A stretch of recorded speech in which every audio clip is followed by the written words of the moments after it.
नमस्कार। आज हम बात करेंगे साइकोलॉजी के बुद्धि टॉपिक के बारे में। फर्स्ट क्वेश्चन है, बुद्धि के बारे में सत्य नहीं है। तो बुद्धि के बारे में ऑप्शन नंबर 4 जो है ये सत्य नहीं है कि बुद्धि क्या होती है, स्थायी और अपरिवर्तनशील विशेषता है। ये कथन सत्य नहीं है। और फर्स्ट है, यदि एक व्यक्ति की व्यक्ति की मानसिक क्षमता है तो ये कथन सत्य है कि बुद्धि जो क्या है, व्यक्ति की एक मानसिक क्षमता है।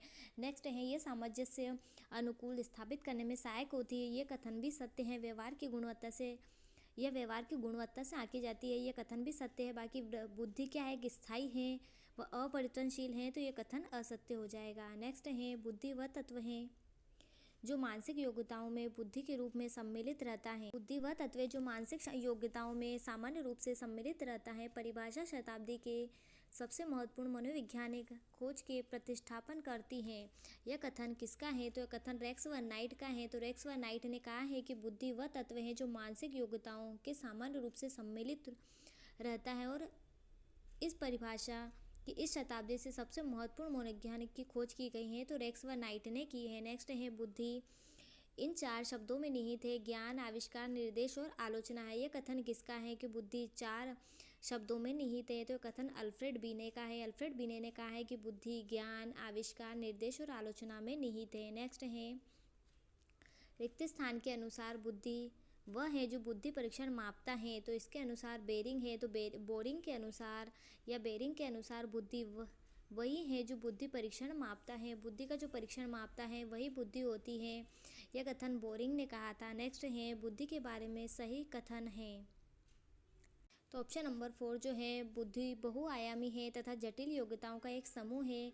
तो यह बुद्धि के बारे में सत्य है कि बुद्धि क्या एक बहुआयामी है तथा जटिल योग्यताओं का एक समूह है। नेक्स्ट है, विषय बुद्धि विषय में आधुनिक अवधारणा है। तो बुद्धि विषय में आधुनिक अवधारणा जीवन की समस्याओं को हल करने का गुण होता है। तो बुद्धि विषय में आधुनिक जो अवधारणा है यह जीवन की समस्याओं को हल करने का गुण है। नेक्स्ट है, बुद्धि का वैज्ञानिक मापन सर्वप्रथम किसने किया है, तो बिनेट ने किया है। बुद्धि का वैज्ञानिक मापन की बात कर रहे हैं तो वह से वैज्ञानिक और वी से विनेट हो जाएगा।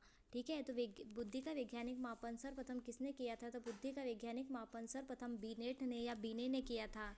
व्याख्या है अल्फ्रेड बीने जो फ्रांस से संबंधित है के अनुसार बुद्धि एक अविभाज्य इकाई है। बीने का मानना है कि बुद्धि एक समान तत्वों से मिलकर बनी है। तो बुद्धि का मापन सर्वप्रथम किसने किया था, वैज्ञानिक मापन बीने ने किया था, अल्फ्रेड बीने ने किया था। नेक्स्ट है, स्टैनफोर्ड बिनेट स्केल से एक व्यक्ति के निम्नलिखित गुणों को मापा जा सकता है। तो बुद्धि के गुणों को मापा जा सकता है। तो स्टैनफोर्ड बिने स्केल से व्यक्ति के बुद्धि के गुणों या बौद्धिक गुणों को मापा जा सकता है। नेक्स्ट है, अंतर व्यक्तित्व बुद्धि को प्रदर्शित करने वाला व्यवहार है। तो अंतर व्यक्तित्व बुद्धि को प्रदर्शित करने वाला व्यवहार मिलते जुलते संवेगों तथा उदासी एवं पछतावों में भेद कर पाना है। तो अंतर व्यक्तित्व बुद्धि को प्रदर्शित करने वाला व्यवहार है कि मिलते जुलते संवेग तथा उदासी और पछतावा में भेद कर पाना। ये क्या कहलाती है, अंतर व्यक्तित्व बुद्धि कहलाती है। नेक्स्ट है, एक सफल इंटीरियर डिज़ाइन में किस प्रकार की बुद्धि की प्रबलशीलता होती है, तो एक अमूर्त बुद्धि होती है। एक सफल इंटीरियर डिज़ाइनर में एक अमूर्त बुद्धि होती है। नेक्स्ट है, बुद्धि का या रिक्त स्थान के स्रोत हैं। तो बुद्धि जो है उपयुक्त सभी के स्रोत है। आनुवांशिकी बुद्धि अधिगम का परिणाम स्व वातावरण तथा की अंतःक्रिया है। तो बुद्धि जो है आनुवांशिकी का स्रोत है, अधिगम का परिणाम है, स्व वातावरण की अंतःक्रिया है। नेक्स्ट है, बुद्धि का द्विकारक सिद्धांत है। किसके द्वारा दिया गया, बुद्धि का द्विकारक सिद्धांत तो है वह स्पीयरमैन के द्वारा दिया गया है। बुद्धि का द्विकारक का सिद्धांत जो स्पीयरमैन के द्वारा दिया गया है। व्याख्या है द्वितत्व सिद्धांत, 2 फैक्टर थ्योरी। प्रसिद्ध ब्रिटिश मनोवैज्ञानिक चार्ल्स स्पीयरमैन ने 1904 में बुद्धि का द्विकारक सिद्धांत प्रतिपादित किया है। यह बुद्धि के 2 तत्व मानता है, सामान्य कारक व विशिष्ट कारक हैं। स्पीयरमैन ने 1911 में कहा कि सामान्य तत्व तथा विशिष्ट तत्व के साथ ही एक समूह तत्व तीसरा तत्व भी होता है। यह स्पीयरमैन का त्रितत्व कहलाता है। नेक्स्ट है, सामान्य तथा विशिष्ट कारक सिद्धांत का प्रतिपादन किया है। तो सामान्य तथा विशिष्ट कार्य का प्रतिपादन किसने किया है, तो स्पीयरमैन ने किया है। नेक्स्ट है, स्पीयरमैन के द्विकारक सिद्धांत में तीसरा तत्व कौन सा है, तो स्पीयरमैन के द्विकारक तत्व में तीसरा तत्व समूह कारक को कहा गया है। नेक्स्ट है, बुद्धि के त्रिकारक सिद्धांत किसने दिया है, तो बुद्धि का त्रिकारक सिद्धांत स्पीयरमैन ने दिया है। त्रिकारक की बात करें कि बुद्धि के त्रिकारक सिद्धांत भी किसने दिया है? स्पीयरमैन ने दिया। और द्विकारक सिद्धांत भी किसने दिया है? स्पीयरमैन ने दिया है। नेक्स्ट है त्रिकारक सिद्धांत जो स्पीयरमैन, इस सिद्धांत में स्पीयरमैन ने बुद्धि में 3 कारक बताए हैं: सामान्य कारक जी फैक्टर, विशिष्ट कारक एक्स फैक्टर व समूह कारक सिद्धांत बताया है। नेक्स्ट है स्पीयरमैन की अवधारणा के अनुसार जी इंगित करता है। तो स्पीयरमैन की अवधारणा के अनुसार जी जो है वह सामान्य बुद्धि, जनरल फैक्टर को इंगित करता है। नेक्स्ट है स्पीयरमैन की बुद्धि संबंधी सिद्धांत हैं। तो स्पीयरमैन ने बुद्धि के द्वितत्व त्रिकारक तत्व सिद्धांत का प्रतिपादन किया है। द्वितत्व और त्रितत्व नामक सिद्धांत का प्रतिपादन किया है। नेक्स्ट है स्पीयरमैन के अनुसार बुद्धि का बढ़ना किस आयु में रुक जाता है? तो बुद्धि का बढ़ना जो है 16 वर्ष की आयु में रुक जाता है, ये स्पीयरमैन के अनुसार है। नेक्स्ट है यह विश्वास कि बुद्धि एक सामान्य मानसिक योग्यता है निम्नलिखित में से किस मनोवैज्ञानिक के कार्य का परिणाम है? तो सामान्य और मानसिक योग्यता है, ये किसने कहा है? तो स्पीयरमैन ने कहा है। स्पीयरमैन ने 2 तत्व बताए हैं, सामान्य और विशिष्ट। नेक्स्ट है निम्नलिखित में से कौन सा बुद्धि का सिद्धांत प्रक्रिया उन्मुख सिद्धांत की श्रेणी में नहीं आता है? तो स्पीयरमैन का सिद्धांत जो है प्रक्रिया उन्मुख श्रेणी में नहीं आता है। बाकी बुद्धि का सिद्धांत जो कैटल हॉर्न का सिद्धांत है प्रक्रिया उन्मुख सिद्धांत में आता है।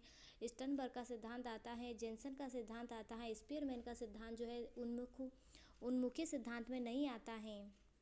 नेक्स्ट है थार्नडाइक के अनुसार बुद्धि के प्रकार हैं। तो उपयुक्त सभी जो बुद्धि के प्रकार है, यांत्रिक बुद्धि होती है, सामाजिक होती है, अमूर्त बुद्धि होती है। थार्नडाइक के अनुसार अमूर्त बुद्धि, यांत्रिक बुद्धि और सामाजिक बुद्धि तीनों प्रकार की बुद्धि होती है। नेक्स्ट है निम्नलिखित में से कौन सा थार्नडाइक द्वारा दिया गया बुद्धि का प्रकार नहीं है?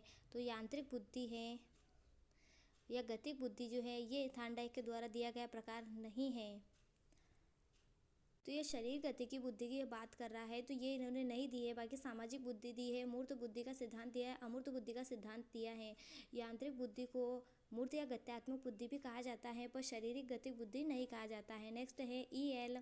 थार्नडाइक ने बुद्धि को जिस सिद्धांत का प्रतिपादन किया है वह है, तो E.L. थार्नडाइक ने बुद्धि के समूह कारक का सिद्धांत दिया है, बहुकारक का सिद्धांत दिया है। तो थार्नडाइक ने बुद्धि के बहुकारक का सिद्धांत दिया है। तो बुद्धि के बहुकारक का सिद्धांत किसने दिया है? तो थार्नडाइक ने दिया है। नेक्स्ट है बहुतत्व का सिद्धांत। निम्नलिखित में से बुद्धि का बहुखंड का सिद्धांत का प्रतिपादन किया है? तो बहुखंड का सिद्धांत थार्नडाइक के द्वारा दिया गया है। थार्नडाइक के सिद्धांत को बालू का सिद्धांत भी कहा जाता है, मात्रा का सिद्धांत कहा जाता है, परमाणुवादी सिद्धांत, विशिष्ट योग्यता का सिद्धांत आदि नामों से जाना जाता है।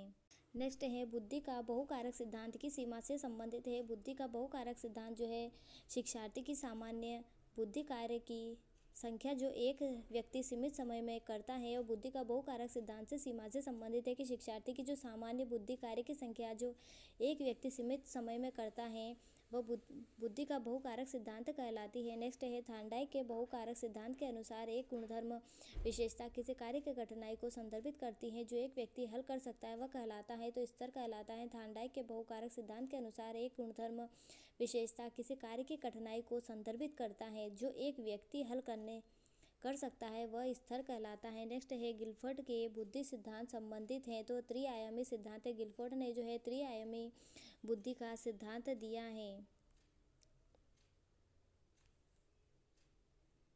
बुद्धि के गिलफोर्ड के त्रिआयामी सिद्धांत को किस उपनाम से जाना जाता है? तो बुद्धि के त्रिआयामी सिद्धांत को त्रिविमीय सिद्धांत के नाम से जाना जाता है, प्रज्ञा संरचना सिद्धांत के नाम से जाना जाता है, बुद्धि के संरचनावादी सिद्धांत के नाम से जाना जाता है, बुद्धि का मॉडल सिद्धांत के नाम से जाना जाता है, बुद्धि का प्रतिरूप सिद्धांत के नाम से जाना जाता है, बुद्धि का प्रतिमान सिद्धांत भी कहा जाता है, 3D थ्योरी के नाम से भी जाना जाता है, विषय वस्तु संक्रिया सिद्धांत, विषय उत्पाद सिद्धांत आदि के नाम से जाना जाता है। गिलफोर्ड ने 1967 में विषय वस्तु के 4 तत्व मानकर कुल 120 तत्व बताए थे। 1977 में 150 व 1980 में पुनः संशोधन कर इनकी संख्या 6 कर दी गई थी। नेक्स्ट है निम्नलिखित में से कौन सा युग्म सही नहीं है? तो बहुबुद्धि का सिद्धांत जो गिलफोर्ड ने दिया ये कथन गलत है। बाकी क्लासिकल अनुबंधन का सिद्धांत पाउला के द्वारा दिया गया, मनोसामाजिक सिद्धांत एरिक्सन के द्वारा द्वारा दिया गया अर्थपूर्ण मौखिक सिद्धांत जो है वह आशुबेल के द्वारा दिया गया। नेक्स्ट है, निम्नलिखित में से कौन सी बुद्धि की विमा आयाम जेपी गिलफोर्ड द्वारा नहीं दी गई है? तो प्रणाली संज्ञान जो है, बुद्धि की विमा आयाम जो है वह किसके द्वारा नहीं दी गई हैं? तो प्रणाली और संज्ञान के द्वारा नहीं दी गई हैं। बाकी गिलफोर्ड के द्वारा संक्रियाएं दी गई, विषय वस्तु और उत्पाद ये तीनों दिए गए हैं, पर प्रणाली और संज्ञान नहीं दिया गया है, संक्रियाएं दी गई है। नेक्स्ट है, निम्न में से गिलफोर्ड में कौन सी बुद्धि का सिद्धांत प्रतिपादित किया है? तो गिलफोर्ड ने बुद्धि का संरचना सिद्धांत दिया है। गिलफोर्ड ने बुद्धि का संरचना सिद्धांत दिया है, खंड सिद्धांत या द्विखंड या बहुखंड सिद्धांत नहीं दिया, ओनली बुद्धि संरचना सिद्धांत दिया है। नेक्स्ट है, निम्नलिखित में से कौन सा घटक गिलफोर्ड द्वारा प्रदत्त बुद्धि संरचना मॉडल के विषय के वस्तु का विमान नहीं है? तो संज्ञान नहीं है। तो गिलफोर्ड के द्वारा प्रदत्त बुद्धि के संरचना मॉडल में शाब्दिक है, सांकेतिक है और आकृतिक है। विषय वस्तु की बात करें कि विषय वस्तु में शाब्दिक, सांकेतिक और आकृतिक है। नेक्स्ट है, कौन सा गिलफोर्ड के त्रिविमी बुद्धि सिद्धांत के विषय वस्तु का आयाम का घटक नहीं है? तो कौन सा गिलफोर्ड के त्रिविमी सिद्धांत के विषय वस्तु आयाम का घटक नहीं है? तो प्रणाली जो है विषय वस्तु आयाम का घटक नहीं है। प्रणाली में प्रतीकात्मक होगा, शाब्दिक सही है और व्यवहारिक होता है। प्रतीकात्मक, शाब्दिक और व्यवहारिक है। विषय वस्तु में जो है यह प्रणाली शामिल नहीं है। नेक्स्ट है, निम्नलिखित में से कौन सा गिलफोर्ड द्वारा प्रतिपादित बुद्धि के त्रिआयामी सिद्धांत के आयाम और उसके तत्वों का सही मिलान नहीं है? तो ऑप्शन नंबर थर्ड जो है, सेकंड और थर्ड, विषय वस्तु, संज्ञान और उत्पाद स्मृति, ये सही नहीं है। ये गिलफोर्ड का त्रिआयामी सिद्धांत है जिसमें विषय वस्तु में दृश्य आकृति, श्रव्य आकृति, संकेतात्मक, भाषागत और व्यवहारगत स्थित है। तो विषय वस्तु में क्या क्या आता है? विषय वस्तु में दृश्य आकृति, श्रव्य आकृति, संकेतात्मक, भाषात्मक, व्यवहारगत में आता है। और विषय संक्रियाओं में क्या आता है? संक्रिया में जो है संज्ञान आता है, स्मृति आती है, बहुमुखी उत्पाद है, एक मुखी उत्पाद और मूल्यांकन है। और उत्पाद के अंतर्गत जो है इकाइयाँ, वर्ग, संबंध, प्रणाली, रूपांतरण, अनुप्रयोग शामिल है। ठीक है, नेक्स्ट है, गिलफोर्ड के बुद्धि संरचना प्रतिरूप में प्राप्त योग्यताओं का नामकरण किया गया है। तो वह संक्रिया, संगठन, उत्पाद का किया गया। गिलफोर्ड के बुद्धि संरचना प्रतिरूप में प्राप्त योग्यताओं का नामकरण संक्रिया, संगठन, उत्पाद दिया गया है। नेक्स्ट है, निम्नलिखित में से कौन सा गिलफोर्ड द्वारा प्रतिपादित बुद्धि के त्रिआयामी सिद्धांत की विमाओं और तत्वों का सही मिलान नहीं है? तो ऑप्शन नंबर थर्ड जो है, उत्पाद में अर्थगत, ये गलत हो जाएगा। बाकी विषय वस्तु, प्रतीक आ जाएगा, संक्रिया, मूल्यांकन और संक्रिया, संज्ञान आ जाएगा। नेक्स्ट है, गिलफोर्ड द्वारा प्रतिपादित बौद्धिक संरचना के मॉडल में कितने तत्वों को सम्मिलित किया गया है? तो गिलफोर्ड ने अपने बौद्धिक संरचना मॉडल में 120 व 150 तत्वों को शामिल किया गया है। नेक्स्ट है, गिलफोर्ड द्वारा प्रतिपादित बौद्धिक संरचना के मॉडल के प्रारंभ में कितने तत्वों को सम्मिलित किया गया है? तो 120 तत्वों को शामिल किया गया है। प्रारंभ की बात कराएं कि प्रारंभ में कितने तत्वों को शामिल किया गया था? तो प्रारंभ में 120 तत्वों को शामिल किया गया। नेक्स्ट है, सुमेलित करना है। तो गिलफोर्ड जो है वह त्रिविमी सिद्धांत, गिलफोर्ड ने जो है त्रिविमी सिद्धांत दिया था। स्पीरमैन ने द्विखंड का सिद्धांत दिया था। थॉर्नडाइक ने बहुबुद्धि का सिद्धांत दिया था और थर्स्टन ने जो है समूह खंड का सिद्धांत दिया है। गिलफोर्ड ने त्रिविमी का सिद्धांत दिया है, स्पीरमैन ने द्विखंड का सिद्धांत दिया है, थॉर्नडाइक ने बहुबुद्धि का सिद्धांत दिया है, थर्स्टन ने समूह खंड का सिद्धांत दिया है। ऑप्शन नंबर इसका सेकंड सही हो जाएगा। नेक्स्ट है, एडवर्ड डी बोनो ने गिलफोर्ड के अपसारी चिंतन के समप्रत्यय का नाम दिया है। तो पार्श्विक चिंतन दिया है। एडवर्ड डी बोनो ने गिलफोर्ड के अपसारी चिंतन को समप्रत्यय को क्या नाम दिया है? तो पार्श्विक चिंतन दिया है। नेक्स्ट है, बहुबुद्धि सिद्धांत, बहुविमात्मक प्रज्ञा के जनक कौन है? तो गार्डनर है। बहुबुद्धि का सिद्धांत किसने दिया था? बहुबुद्धि का सिद्धांत या बहुविमात्मक का सिद्धांत, प्रज्ञा का सिद्धांत गार्डनर ने दिया था। बहुबुद्धि के सिद्धांत का प्रतिपादन हावर्ड गार्डनर ने 1983 में अपनी पुस्तक frames of mind, the theory of multiple intelligence में किया था। नेक्स्ट है, frames of mind, the theory of multiple intelligence पुस्तक के रचयिता हैं। तो यह गार्डनर हैं, H.V.H. गार्डनर है। ये कौन है? हावर्ड गार्डनर ने रचना की थी। नेक्स्ट है, हावर्ड गार्डनर के बहुबुद्धि सिद्धांत के अनुसार तार्किक, गणितीय बुद्धि वाले एक व्यक्ति की क्या विशेषता हो सकती है?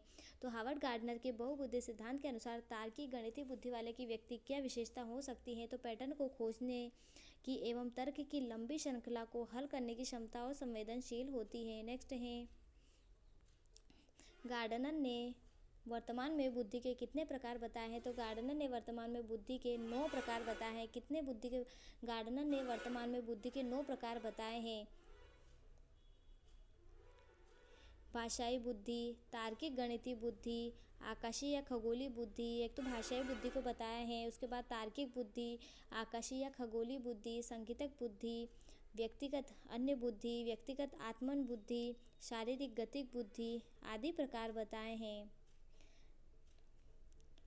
नेक्स्ट है, हार्वर्ड गार्डनर का कहना है कि कई प्रकार की बुद्धि या दिमाग के फ्रेम होते हैं उसके द्वारा सुझाई गई बुद्धि की श्रेणी कौन सी है? तो प्रकृतिवादी कौशल है। हार्वर्ड गार्डनर का कहना है कि कई प्रकार की बुद्धि या दिमाग के फ्रेम होते हैं उसके द्वारा सुझाई गई बुद्धि की श्रेणी होती है तो प्रकृतिवादी से कौशल होती है। नेक्स्ट है, बहुवादी बुद्धि ज्ञान और अनेक पद्धतियों से प्रदान कर एक से अधिक कौशलों को प्रकट करती है। यह कथन गार्डनर का है कि बहुवादी बुद्धि जो है ज्ञान को अनेक पद्धतियों से प्रदान कर एक अधिक कौशलों को प्रकट करती है। तो यह गार्डनर के द्वारा कहा गया है। नेक्स्ट है, गार्डनर ने बुद्धि के कितने प्रकार बताए हैं? तो गार्डनर ने बुद्धि के मूलतः 7 व वर्तमान में 9 बताए हैं। पहले 7 बताए थे, उसके बाद फिर 9 बताए हैं। नेक्स्ट है, बुद्धिमत्ताओं के गार्डनर के सिद्धांत में कौन सी बुद्धिमत्ता सम्मिलित नहीं है?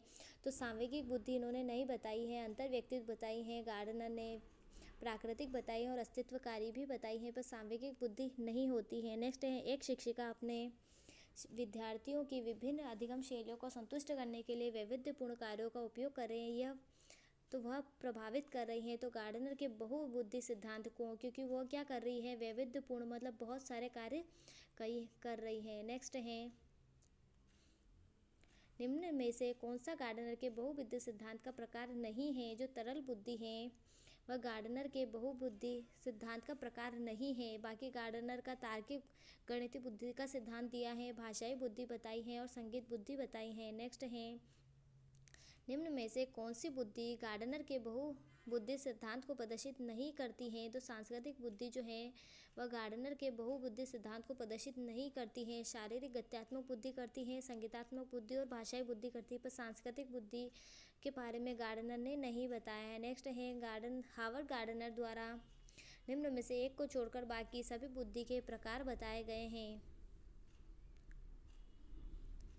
सृजनात्मक बुद्धि को छोड़कर बाकी सभी के प्रकार बताए हार्वर्ड गार्डनर के द्वारा। नेक्स्ट है, हार्वर्ड गार्डनर ने के बहुबुद्धि सिद्धांत के अनुसार निम्नलिखित विशेषताओं से युक्त एक व्यक्ति को बुद्धि को किस प्रकार से वर्गीकृत किया गया है?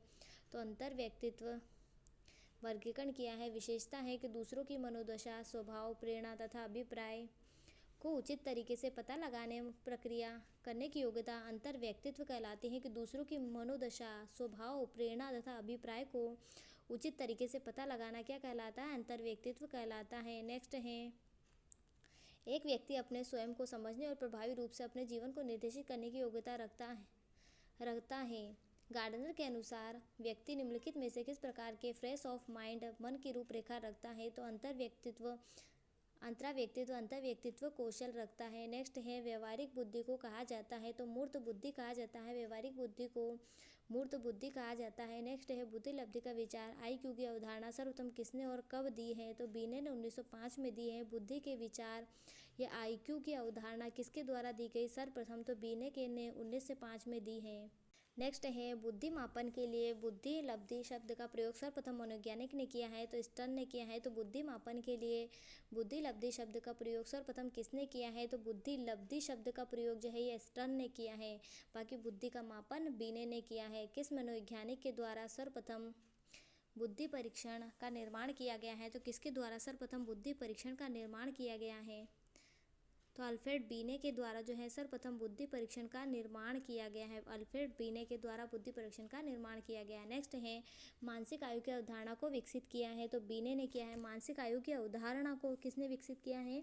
तो अल्फ्रेड बीने ने किया है। नेक्स्ट है, बुद्धि लब्धि IQ की गणना का सूत्र है तो वह मानसिक आयु बटा वास्तविक आयु या MA/BA/100 हो जाएगा। नेक्स्ट है बुद्धि लब्धि का IQ का समीकरण किसने विकसित किया है? तो बुद्धि लब्धि IQ का जो समीकरण है वह टर्मन ने विकसित किया है। तो बुद्धि लब्धि IQ का समीकरण टर्मन ने विकसित किया है। नेक्स्ट है बुद्धि लब्धि के लिए निम्नलिखित फॉर्मूला किसने दिया है? तो बुद्धि लब्धि के लिए निम्नलिखित जो फॉर्मूला है बुद्धि लब्धि बराबर मानसिक आयु बटा कालानुक्रमिक आयु इंटू 100, यह विलियम स्टर्न व टर्मन ने दिया है। विलियम स्टर्न व टर्मन ने दिया है। नेक्स्ट है शैक्षिक बुद्धि लब्धि ज्ञात करने का सूत्र है। तो शैक्षिक बुद्धि लब्धि ज्ञात करने का सूत्र ऊपर शैक्षिक आयु और नीचे क्या हो जाएगी? दैहिक आयु इंटू 100। ऊपर तो कौन सी आयु होगी? ऊपर शैक्षिक आयु बटा नीचे दैहिक आयु इंटू 100 हो जाएगा। नेक्स्ट है स्टैनफोर्ड बिने परीक्षण का मापन करता है। तो स्टैनफोर्ड बिने परीक्षण जो है बुद्धि का मापन करता है। स्टैनफोर्ड बिने परीक्षण किसका मापन करता है? तो बुद्धि का मापन करता है। नेक्स्ट है कौन सी बुद्धि परीक्षण के लिए उपयोग करने की सावधानी नहीं है? तो कौन सी बुद्धि परीक्षण के लिए उपयोग करने की कोई सावधानी नहीं है? तो बुद्धि का व्यक्तिगत आकलन परीक्षक तथा छात्र के बीच एक संरचित बातचीत है, ये एक सावधानी नहीं है। नेक्स्ट है एक बालक जिसकी मानसिक आयु 12 वर्ष है तथा कालानुक्रमिक आयु या वास्तविक आयु 10 वर्ष है, उसकी बुद्धि लब्धि होगी तो उसकी बुद्धि लब्धि 120 होगी। नेक्स्ट है 25 वर्षीय लड़का जिनकी मानसिक आयु 16 वर्ष है कि IQ होगा तो कितना होगा? 64 होगा। नेक्स्ट है 12 वर्षीय विद्यार्थी सोहन की बुद्धि लब्धि 75 है तो उनकी मानसिक आयु कितनी होगी? तो उसकी मानसिक आयु 9 वर्ष होगी। नेक्स्ट है रमन तथा अनमोल की एक बुद्धि लब्धि है जो 120 है। रमन अनमोल से 2 वर्ष छोटा है। यदि वह अनमोल 12 वर्ष का है तो रमन की मानसिक आयु कितनी होगी? तो 12 वर्ष होगी। नेक्स्ट है एक 5 वर्ष की शारीरिक आयु वाला बालिका 7 वर्षीय आयु वाले के समान पदों की सफलतापूर्वक पूर्ण कर लेता है तो वह कहलाता है, तो वह 140 बुद्धि लब्धि होगी उसकी। नेक्स्ट है एक बालक की वास्तविक आयु 13 वर्ष है तथा मानसिक आयु 14 वर्ष है तो उसकी बुद्धि लब्धि कितनी होगी? 107.69 होगी। नेक्स्ट है बुद्धि की अभिवृद्धि का चरम बिंदु जिस आयु में होता है तो वह 16 वर्ष में होता है। बुद्धि की अभिवृद्धि का चरम बिंदु जो है वह 16 वर्ष में होता है। नेक्स्ट है एक बालक की आयु 12 वर्ष है। बिने का बुद्धि परीक्षण करने पर 15 वर्ष के सामान्य बालक के समान अंक प्राप्त कर सकता, उसकी बुद्धि लब्धि निम्न में से किस विकल्प से सही दी गई है? तो 125 होगी। नेक्स्ट है एक 10 वर्ष का बालक जो उन पदों पर सफल रहा है जिन पर अधिकांश 6 वर्षीय बालक सफल होते हैं कि मानसिक आयु 6 वर्ष है। नेक्स्ट है कौन सा बुद्धि सिद्धांत बुद्धि के कारक सिद्धांत का उदाहरण नहीं है? तो बुद्धि के कारक सिद्धांत का उदाहरण स्टर्नबर्ग का सिद्धांत जो है ऑप्शन नंबर 4 जो है ये इसका सिद्धांत नहीं है। बाकी बहुकारक का सिद्धांत है, पदानुक्रमिक और द्विकारक का सिद्धांत है, स्टर्नबर्ग का सिद्धांत नहीं है। नेक्स्ट है सूचना प्रक्रम, ये जो है स्टर्नबर्ग का सिद्धांत है बुद्धि से संबंधित नहीं है। बाकी बहुकारक, पदानुक्रम और द्विकारक सिद्धांत इससे संबंधित है। नेक्स्ट है सूचना प्रक्रमण सिद्धांत बुद्धि को विभिन्न आधारभूत कौशलों में विभक्त करने के लिए जाने जाते हैं, जिसे लोग सूचना प्राप्त करने, प्रक्रमण करने तथा तर्क देकर समस्या समाधान करने के लिए उपयोग और तर्क देकर समस्या समाधान करने का उपयोग करते हैं। इस तरह के सिद्धांत का प्रतिपादन करते हुए हेतु श्रेष्ठ माना गया है, तो रॉबर्ट स्टर्नबर्ग को श्रेष्ठ माना गया है। नेक्स्ट है बुद्धि के सूचना प्रक्रम प्रोसेस उपागम का वर्णन किसने किया है? बुद्धि के सूचना प्रक्रम प्रोसेसिंग उपागम का वर्णन किसने किया है? तो स्टर्नबर्ग ने किया है। बुद्धि के सूचना प्रक्रम प्रोसेसिंग उपागम का कार्य स्टर्नबर्ग ने किया है। नेक्स्ट है बुद्धि के त्रितंत्रीय ट्रायआर्किक सिद्धांत के अनुसार बुद्धि विश्लेषण सृजनशील और व्यवहारिक रूप से अंतर्गत आती है। बुद्धि के इस सिद्धांत का विकास किया है तो जो रॉबर्ट जे स्टर्नबर्ग ने किया है। तो बुद्धि के त्रितंत्रीय ट्रायआर्किक सिद्धांत के अनुसार बुद्धि विश्लेषण सृजनशील और व्यवहारिक रूप से अंतर्गत आती है, तो बुद्धि के इस सिद्धांत को रॉबर्ट जे स्टर्नबर्ग ने दिया है। नेक्स्ट है निम्न में से कौन सा स्टर्नबर्ग के त्रितंत्रीय बुद्धि सिद्धांत के संगठनात्मक उप सिद्धांत का एक घटक नहीं है? तो सृजनात्मक घटक जो है बुद्धि के त्रितंत्रीय बुद्धि सिद्धांत का घटक नहीं है, तो मेटा घटक है, निष्पादन घटक है, ज्ञानार्जन घटक है, पर सृजनात्मक घटक नहीं है। नेक्स्ट है निम्नलिखित में से कौन सा बुद्धि का सिद्धांत का संज्ञानात्मक प्रक्रिया पर आधारित है? तो स्टर्नबर्ग का त्रितंत्र सिद्धांत जो है बुद्धि का संज्ञानात्मक सिद्धांत पर आधारित है। स्टर्नबर्ग का जो सिद्धांत त्रितंत्र का सिद्धांत है, वह बुद्धि के सिद्धांत के संज्ञानात्मक प्रक्रिया पर आधारित है। नेक्स्ट है रोहन पारंपरिक बुद्धि परीक्षणों में निम्न अंक प्राप्त करता है, परंतु वास्तविक जीवन संबंधी समस्याओं को तीव्रता से पकड़ लेता है और संसार के कार्य प्रणाली के बारे में आसानी से ज्ञान प्राप्त कर लेता है। त्रितंत्रीय ट्राइआर्किक सिद्धांत के अनुसार इस प्रकार का बुद्धि कहलाती है तो अव्यवहारिक बुद्धि कहलाती है।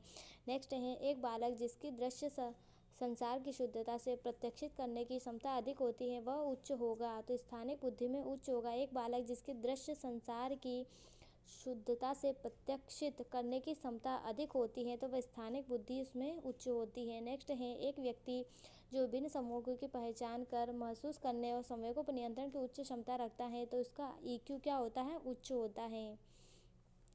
संवेगों की बात कर रहे हैं तो संवेगों पर EQ आ जाएगा। नेक्स्ट है यदि बालक की कालानुक्रमित उम्र तथा मानसिक उम्र 9 साल है तो उसकी बुद्धि लब्धि कितनी होगी, तो औसत होगी।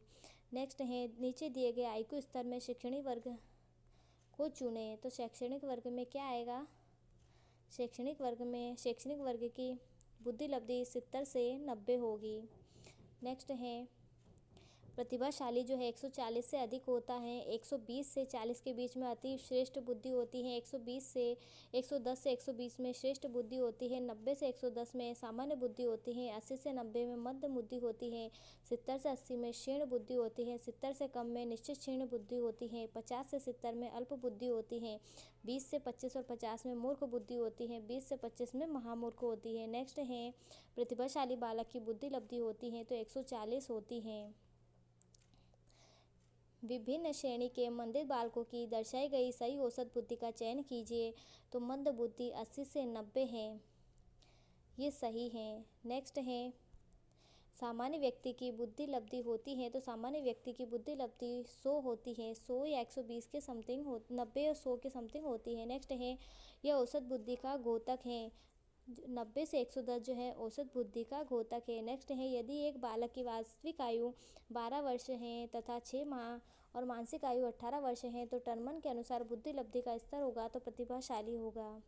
नेक्स्ट है सीमांत मानसिक पिछड़ापन वाले बालक की बुद्धि लब्धि होती है तो सीमांत मानसिक पिछड़ापन वाले बालक की बुद्धि लब्धि 70 से 90 के बीच में होती है। नेक्स्ट है जिन बालकों की बुद्धि लब्धि है साधारणतः उन्हें मानसिक न्यूनता ग्रसित की श्रेणी में रखते हैं तो 70 से कम में रखते हैं। जिन बालकों की बुद्धि लब्धि है रिक्त स्थान में साधारणतः उन्हें मानसिक न्यूनता ग्रसित में रखते हैं, जिनकी बुद्धि लब्धि 70 से कम होती है उनकी मानसिक न्यूनता ग्रसित श्रेणी में रखा जाता है। नेक्स्ट है 0 से 25 बुद्धि लब्धि को कहते हैं तो जड़ बालक कहते हैं। 0 से 25 जड़ लब्धि बालक को जड़ बालक कहा जाता है। जड़ बालकों की बुद्धि लब्धि होती है तो 25 से कम होती है।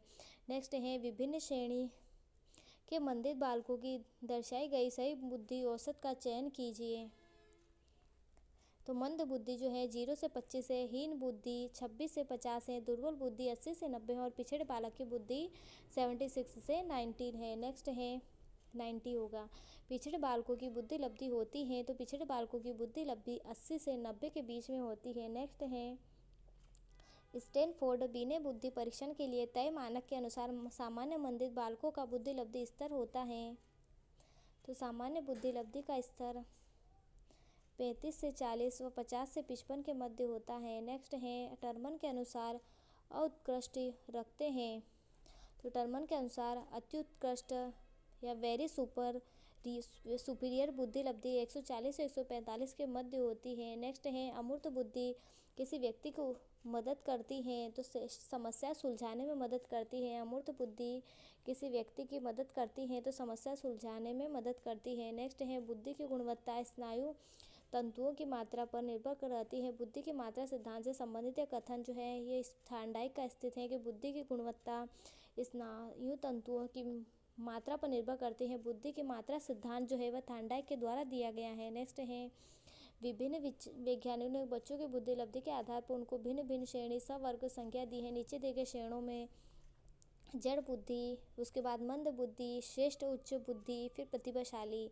नेक्स्ट है खुद की विचार प्रक्रिया पर सजगता तथा समझ है जो मेटाकॉग्निशन कहलाता है। खुद की विचार प्रक्रिया पर सजगता तथा समझ मेटाकॉग्निशन कहलाता है। खुद की विचार प्रक्रिया की बात कर रहा है। रेवन प्रोग्रेसिव मैट्रिसेज का प्रयोग रिक्त स्थान के मापन के लिए किया जाता है, तो रेवन प्रोग्रेसिव मैट्रिसेज का प्रयोग बुद्धि के मापन के लिए किया जाता है। नेक्स्ट है मेटाकॉग्निशन अर्थात संज्ञान की प्रक्रिया निम्न में से किस पर आधारित है? तो किसी के द्वारा अपने कार्यों पर मानसिक शक्तियों के प्रति स्व संज्ञान पर आधारित है। निम्नलिखित में से कौन सा बुद्धि का घटक नहीं है?